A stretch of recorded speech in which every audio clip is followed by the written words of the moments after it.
દેશના સ્વતંત્રતા દિવસના ઉપલક્ષે આજે સુરત દેશભક્તિના રંગે રંગાયેલું જોવા મળ્યું। આજે કેન્દ્રીય મંત્રી સી.આર. પાટીલ અને ગૃહ રાજ્યમંત્રી હર્ષ સંઘવીની ઉપસ્થિતિમાં ભવ્ય તિરંગા યાત્રા યોજાઈ। હર ઘર તિરંગા હર ઘર સ્વચ્છતા થીમ પર આ તિરંગા યાત્રા યોજાઈ। આ યાત્રા ડુમસ રોડ પર વાયા જંકશનથી લઈને લાલભાઈ કોન્ટ્રાક્ટર સ્ટેડિયમ સુધીના રૂટ પર યોજાઈ। તિરંગા યાત્રાના 1.8 કિલોમીટર સુધીના રૂટ પર ડેકોરેશન અને પેઇન્ટિંગથી શણગાર કરાયો છે। તિરંગા યાત્રામાં મોટી સંખ્યામાં લોકોએ ભાગ લીધો હતો। યાત્રામાં જુદા જુદા રાજ્યના અનેક લોકો પણ જોડાયા હતા।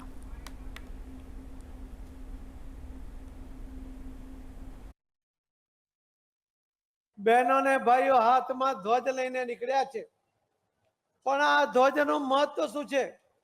આજે આપણે એને હાથમાં લઈને જઈએ છીએ, ફરકાવીએ છીએ, સ્વતંત્રતા જે આપણને મળી છે એનો આપણે ઉપયોગ કરીએ છીએ, પરંતુ યાદ રાખવું જોઈએ, આજના દિવસે આપણે એમને યાદ કરવા જોઈએ કે આ સ્વતંત્રતા અપાવવા માટે અનેક લોકોએ શહીદી ઓરી લીધી છે।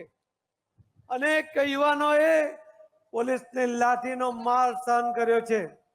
અનેક લોકોએ જેલમાં સબડ્યા છે અને એમની આહુતિઓ પછી એ આપણને જે સ્વતંત્રતા પ્રાપ્ત થઈ છે એ સ્વતંત્રતાને કારણે આજે આપણે આ ધ્વજને લહેરાવી શકીએ છીએ।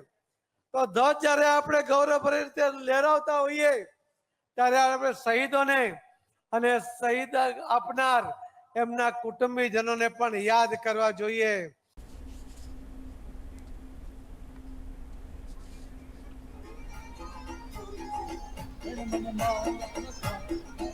આપણે સ્ટેજ પાસેથી જલ્દીથી પસાર થઈ જઈશું। હજી ઘણી કૃતિઓ બાકી છે। આની સાથે આવ્યું છે SPB English medium college of commerce Surat.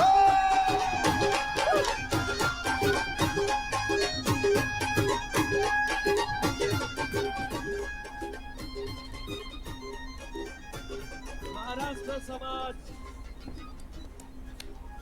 આપનું પણ સ્વાગત છે તિરંગા યાત્રામાં। વિઠ્ઠલ વિઠ્ઠલ હરિ ઓમ વિઠ્ઠલ વિઠ્ઠલ વિઠ્ઠલ વિઠ્ઠલ